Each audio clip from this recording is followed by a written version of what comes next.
when I do it. Fuck 'em. Fuck. Birds of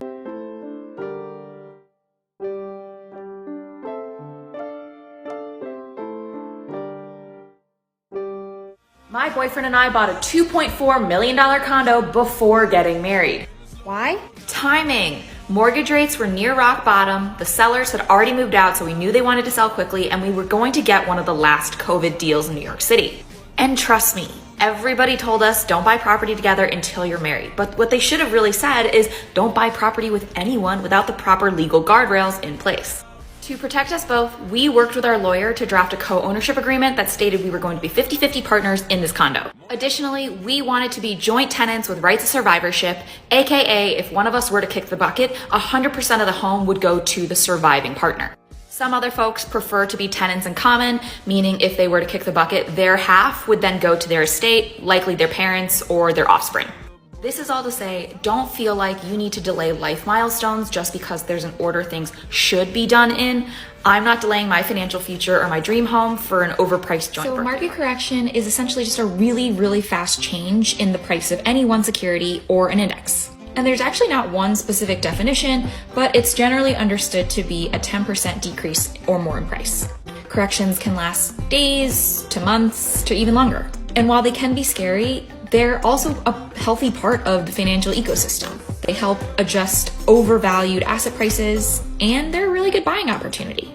Think about it like really cute shirts going on sale. If you had bought one before the sale started, you might be a little annoyed, but this could also be a really good time to scoop up a few extras as backups on the cheap. Bank of America is now offering first-time homebuyers 0 down, 0 closing cost mortgages to help increase homeownership in Black and Latinx communities. And while this may seem like a huge win for POC in the 5 pilot cities, I'm Vivian, your rich BFF and your favorite Wall Street girlie who's going to explain how this might have unforeseen consequences. Legally speaking, Bank of America cannot only offer these mortgages to Black and Brown borrowers. It's not that Black and Latinx borrowers are actually getting these mortgages, but rather that these mortgages are tied to homes in specific zip codes that have been predominantly historically Black and Brown. I think that means people who desperately want to buy a home anywhere are going to see this preferred financing and choose to buy in these neighborhoods. Suddenly, the Black-owned beauty supply store turns into a Sephora and the local Mexican restaurant turns into a Taco Bell. A Target, Starbucks, and Whole Foods pop up down the street and the neighborhood gentrifies so fast that the people who built the community can no longer afford to live there. While I think Bank of America created this program with good intentions, who this will actually benefit and whether or not it'll decrease the racial homeownership gap is still up for debate. Rich people love debt, but they've tricked the rest of us into thinking it's bad. But I'm Vivian, your rich BFF and your favorite Wall Street girlie who's gonna let you in on their little secret.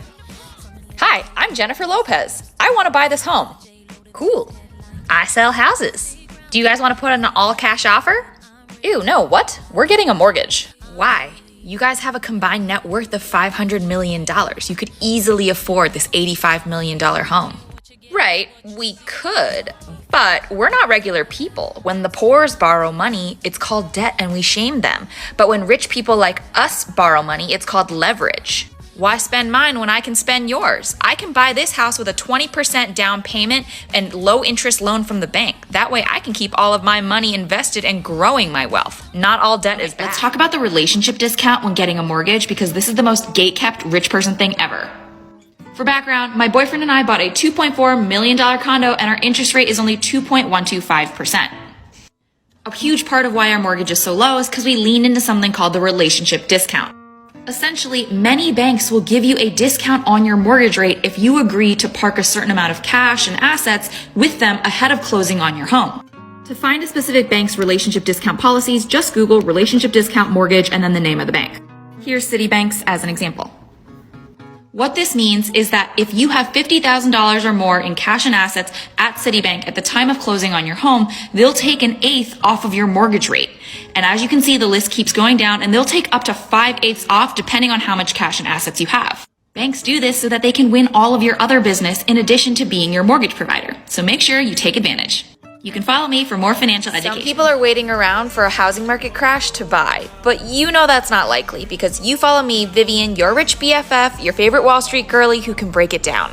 The housing market crashed in 2008 largely due to irresponsibly issued mortgages to buyers with questionable creditworthiness. But things are different now. First and foremost, today's homeowners are much more dependable. It was much easier to get a mortgage back then, but mortgages issued to borrowers with sub 620 credit scores has dropped dramatically over the past 20 years. meaning current owners are way less likely to default on their loans and lose their homes. That means no sudden surplus of homes for sale. In fact, housing inventory is low right now. The supply of homes needed to sustain a normal real estate market is about 6 months. Anything more is an overabundance, causing prices to go down. Anything less is a shortage and prices go up. There was a housing surplus in '08 because so many people foreclosed on their homes, causing prices to tumble. If you're waiting for a housing crash, don't hold your breath.